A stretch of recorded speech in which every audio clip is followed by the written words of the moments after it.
मी आहे बीडमधनं। बीड शहरामधल्या इमामपूर भागामध्ये किरकोळ वादातनं दोन गटांमध्ये शाब्दिक चकमक झाली। यानंतर गोळीबार करण्यात आलाय। गोळीबार करणारे तरुण हे वाल्मिक कराड समर्थक असल्याची माहिती मिळतेय। त्यांचे कराड यांच्या सोबतचं रील सुद्धा समोर आलेलं आहे। गोळीबाराचं कारण अद्याप स्पष्ट नाहीये।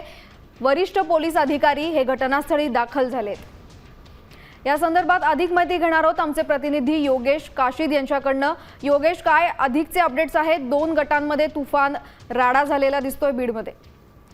नक्कीच बीड शहरातील इमामपूर भागामध्ये मध्यरात्री 7:30च्या दरम्यान जी आहे ती घटना घडलेली आहे। किरकोळ वादातून दोन गटांमध्ये शाब्दिक चकमक झाली, मारहाण झाली, पण या मारहाणीचे रूपांतर थेट अवैधरित्या गोळीबारामध्ये झालेला आहे।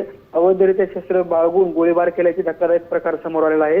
रात्री 7:30च्या दरम्यान जवळपास 4 राऊंड जे आहेत इमामपूर भागामध्ये पेट्रोल पंपाजवळ फायर करण्यात आलेला आहे। जो फायर करणारा जो व्यक्ती आहे, दहशत माजवणारा जो व्यक्ती आहे, तो वाल्मिक कराड समर्थक असल्याचं देखील समोर आलेला आहे।